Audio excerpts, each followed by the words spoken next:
Oke, assalamualaikum warahmatullahi wabarakatuh. Apa kabar teman-teman? Semoga semuanya sehat ya meskipun kita belajarnya di rumah. Oke, kali ini Miss Aisyah menemani teman-teman di kelas 2. Mudah-mudahan di kelas 2 ini kita bisa bekerja sama dengan baik meskipun kita belajarnya dengan jarak jauh. Oke, sebelum belajar kita tepuk-tepuk tangan dulu ya. Oke, kalau kau suka hati tepuk tangan. Kalau kau suka hati tepuk tangan. Kalau kau suka hati mari kita lakukan. Kalau kau suka hati tepuk tangan. Yeay. Oke, sebelum belajar kita membaca basmalah terlebih dahulu ya teman-teman ya. Semoga belajar kita diberi kemudahan oleh Allah Subhanahu wa taala. Angkat kedua tangannya. Bismillahirrahmanirrahim. Tujuan dari pembelajaran subtema 1 mempunyai tujuan pembelajaran 1. Siswa memahami pengertian hidup rukun. Yang kedua, memahami contoh-contoh hidup rukun yang sesuai aturan melalui latihan. Yang ketiga, siswa mampu menyebutkan contoh-contoh hidup rukun. Yang keempat, siswa mampu memahami hidup rukun sebagai pengamalan sila ketiga Pancasila. Pengertian hidup rukun. Hidup rukun artinya yaitu hidup saling menghormati dan menyayangi antar sesama manusia. Artinya kita tidak boleh memilih-milih dari suku, agama, ras, ganteng atau cantik ya. Jadi semuanya sama, saling menyayangi, saling menghormati, menghargai. Oke teman-teman. Hidup rukun kita bagi menjadi 3 ya teman-teman. Yang pertama ada contoh hidup rukun di rumah. Yang kedua contoh hidup rukun di sekolah.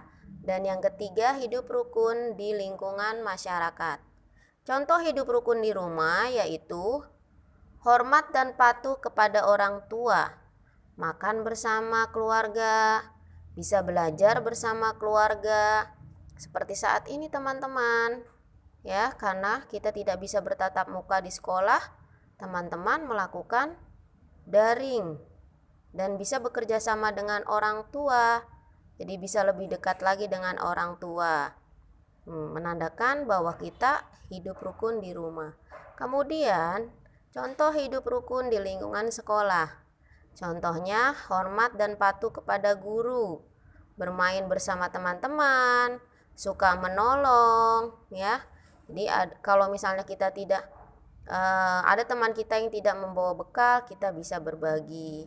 Ada teman kita yang jatuh, kita bisa menolongnya. Ya, jangan hanya melihat atau menertawakannya. Ya, kalau sikap kita peduli berarti kita mau membantunya. Berarti menandakan kalau kita mempunyai sikap hidup rukun di sekolah. Kemudian, contoh sikap hidup rukun di lingkungan masyarakat. Contohnya yaitu membantu dan saling bekerja sama. Seperti ada tetangga yang terkena musibah, ada tetangga yang terkena banjir, ya. Karena kita mempunyai sikap hidup rukun, kita membantunya dalam keadaan susah. Memahami hidup rukun sebagai pengamalan sila ketiga Pancasila. Pancasila ada 5. Oke, di sini Miss Aisyah menjelaskan 3 dari Pancasila tersebut. Yang pertama yaitu sila ketuhanan yang Maha Esa, berlambangkan bintang. Contoh dari sila pertama yaitu berbakti kepada kedua orang tua, sholat 5 waktu dan berdoa sebelum dan sesudah makan.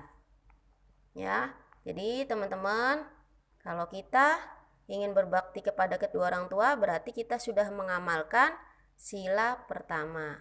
Kemudian sila yang kedua berlambangkan rantai.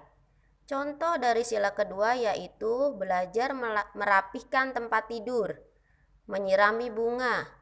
Artinya kita bertanggung jawab merapikan tempat tidur karena kita sudah tidur. Ya, jangan sampai setelah tidur kita langsung pergi deh. Nah, berarti kita bertanggung jawab, kita harus rapikan tempat tidur. Berarti kita sudah menjalankan hidup rukun di lingkungan rumah. Kemudian, sila ketiga yaitu pohon beringin. Yaitu berlambangan pohon beringin. Sila ketiga yaitu Persatuan Indonesia. Ya, dengan contoh hidup rukun mengutamakan kepentingan keluarga. Jadi, di dalam anggota keluarga, di sekolah maupun di lingkungan masyarakat, kita harus selalu hidup rukun. Oke teman-teman, sampai di sini dulu Miss Aisyah cukupkan. Mudah-mudahan yang Miss Aisyah jelaskan tadi semua teman-teman bisa memahami. Oke, Miss Aisyah ucapkan Assalamualaikum warahmatullahi wabarakatuh.